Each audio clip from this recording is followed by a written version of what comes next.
अनुभव प्रत्यक्ष, उसमें तो उस आनंद का वेदन होता है, आत्मा नहीं दिखाई देता, ना आत्मा का वेदन होता है, ना आत्मा का कुछ नहीं है। तो अब कैसे होता है? अब ये देखो, अभी तो नहीं की बात कही, बात तो इसको भी 3 दिन चलाया जा सकता है, फिर होता वाले को 3 दिन चलाया जा सकता है, लेकिन मुझे तो आज ही खत्म करना है ना।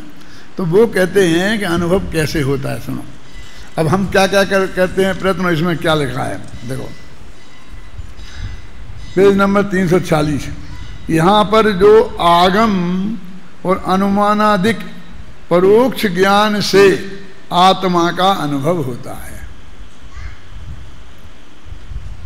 तो पहले तो ये कह रहे हैं कि तुम परोक्ष ज्ञान को इतना रिजेक्ट मत करो, हैं, उसकी छुट्टी कर दोगे, ये तो ज्ञान बिल्कुल बेकार है, ये तो इंद्रिय ज्ञान है, तो क्या ऐसा है वैसा है। मति ज्ञान अकेला इंद्रिय ज्ञान नहीं होता, बिना इंद्रियों के भी मति ज्ञान होता है, अनुभव बिना इंद्रियों के ही होता है ना। इसलिए मैं तत्वा सूत्र का जो सूत्र इंद्रिया इंद्रिय निमित्तम, और जिसका अनुवाद छड़ा में किया है कि मत सूत्र 2 परोक्ष अक्ष मनते हैं उपजाई, ये थोड़ी गड़बड़ हुई है इसमें आ गया। मन और इंद्रियों से पैदा होता है, हमारे दिमाग में घुस गया कि जो मन और इंद्रियों से पैदा हो वो मति ज्ञान है, वो मति ज्ञान है, वो मति ज्ञान है, जबकि ऐसा नहीं है। पहले हमने बालवोध पाठमालाओं में यही लिखा था ना श्रीराम जी, फिर मैंने लिखा आज से 45 वर्ष पहले बालवोध पाठमालाओं में मति ज्ञान का स्वरूप देखना, भीतरा विज्ञान भाग 1 में, कि उसमें इंद्रियों और मन से हो वो मति ज्ञान नहीं है।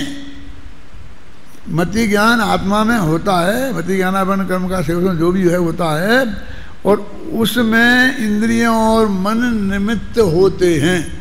अब मैं और जोड़ता हूँ, उनमें वे भी निमित्त होते हैं।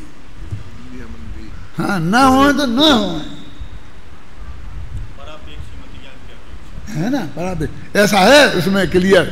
वो बालबोध पाठमाला में लिखा है, अभी तत्वासूत्र में, मुझे तत्वासूत्र की टीका इसलिए लिखी, इन 2-4 सूत्रों के अर्थ मुझे लिखने थे, और अकेले अलग अलग लिखता तो ये समाज मेरी खटिया